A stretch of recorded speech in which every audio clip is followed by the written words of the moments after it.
Hello and welcome to the explained instructions for Project 1 in the Work Search documents. At this point in your academic career, no doubt you have been asked to make a resume probably several times. We're going to do it one more time. You're welcome to use what you've done before, just make sure you update it to meet my expectations. As usual, you will find your learning objectives, what to read, resources, work samples, and your assignment expectations.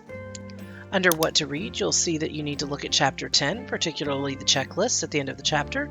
There's also a note about whether or not to include your pronouns on your work search documents. I hope this doesn't offend anyone. However, it has been proven by a recent study done in 2023 that it's not always the best idea. You can read through those documents and information for yourself and make your decision from there. The resources include several websites that can help you with writing your cover letters, your resume, and your thank you letter. Note that some of these websites have recently changed to add AI assistance. This happened last semester. I was not expecting it. I had a website which had a tips and tricks sort of article and included it, but it now had a button that said, "Write my cover letter now."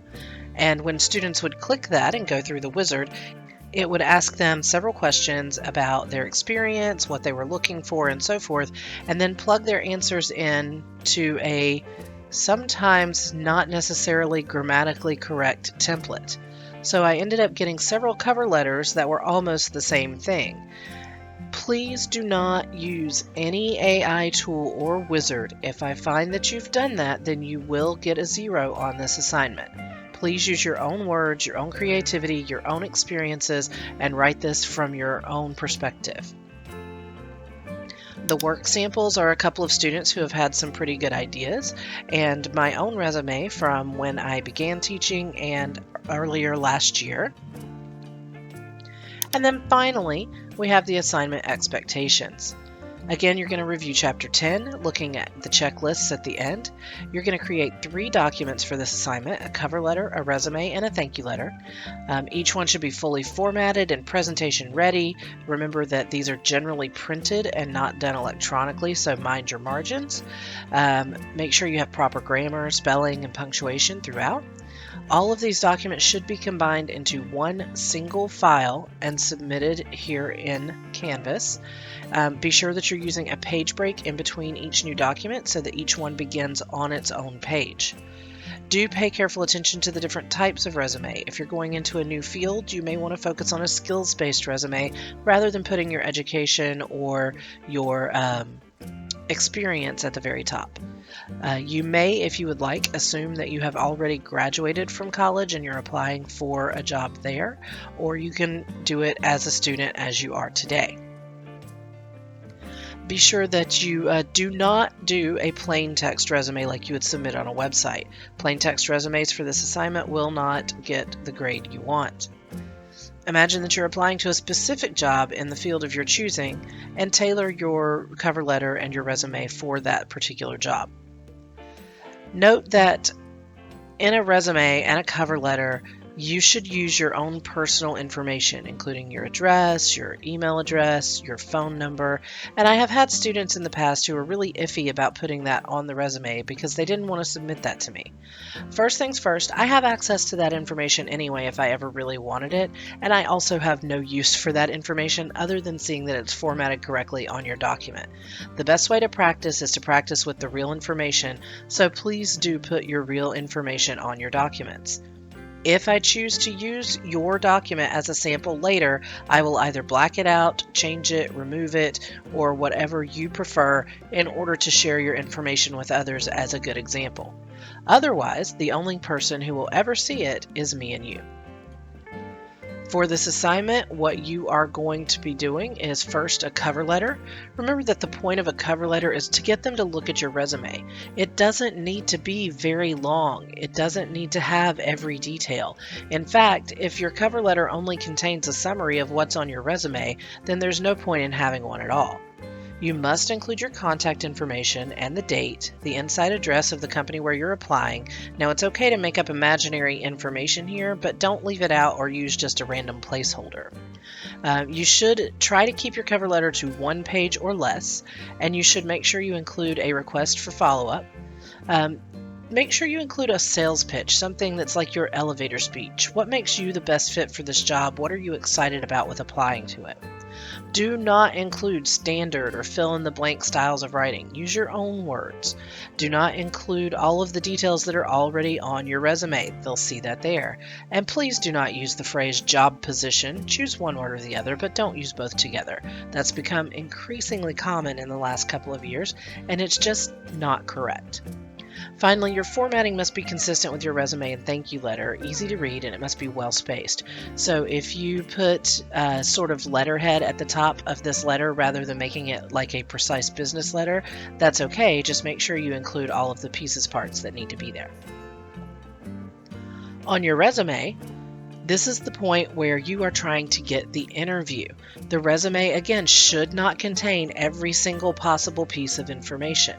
A very common error that I see on resumes from students is that they will try to include every single job duty that they had, and it's just too much information. What employers are interested in are whether or not you can do the job that you are applying to and whether or not you can live up to your commitments and expectations. They do not need every single possible detail. If they want more information, they can ask you in the interview, or you can volunteer information in the interview. So make sure that you are trying to make your resume concise, clear, and to the point. You must include your contact information. You must include an objective or a professional summary, either what you're trying to do or what you can bring to the table. Make sure you include your education, and make sure you include your work history. Now, if you do not have any work history, you can include your volunteer information here, or you can include other things that you have done that were sort of like a job, like roles in clubs, things like that. Something to show that you do have some experience working with others and for others. You should include your skills and qualifications, what you know, what you're good at, any awards or achievements or honors you've earned, any volunteer work that you've not already included as work history, and any professional associations you might be a part of. Do not include any first person pronouns. I, me, my. We never ever use first person in a resume. Don't include your photo. There's only a very, very few industries where that's appropriate, and for the purposes of this assignment, do not include it. Do not include your social media information unless your social media is strictly professional and only for work purposes. If you have anything at all personal on your social media, do not include it. Do not invite these employers to scrutinize you more than you need them to. Do not include anything that indicates your race, your religion, or any other protected class, even if it's in the name of an organization where you volunteered. Do not include more than 2 pages. If you can get it on 1, that's great, but the longer a resume is, the more fatigued a hiring manager is going to be looking at it, and then they're not going to have any reason to call you in and speak to you because you've already told your entire story. Again, every single detail of a job, hit the highlights, leave some information to discuss at the interview.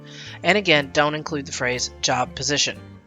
The formatting again must be consistent with your letters, easy to read and well spaced. Remember that white space is important. Spacing things out evenly on the page, giving it balance is important. How it looks at a glance before reading any words is just as important as the words that end up on the page. Finally, you're going to do a thank you letter. The thank you letter is designed to get the person to remember you and get you the job.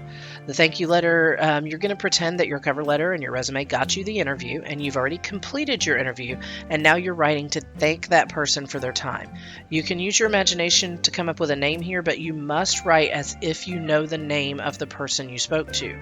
We don't write thank you letters to whom it may concern.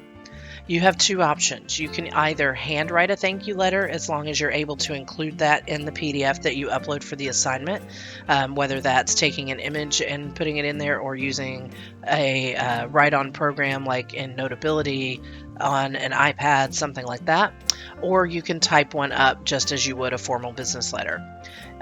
If you can't do the handwritten letter and you do a typed letter, you must include all the standard parts of a business letter in your thank you. Make sure that when you're writing, you include your contact information, specific language that thanks them for their time, maybe mention something that you spoke about in the interview. Again, you're using your imagination. something that was interesting to you, something specifically related to the interviewer rather than the job itself, so it shows you were paying attention to the conversation, and something you were excited to learn about the company or the position, or some point of commonality that you found with your interviewer. These are the things that really stand out and make you marketable and hireable.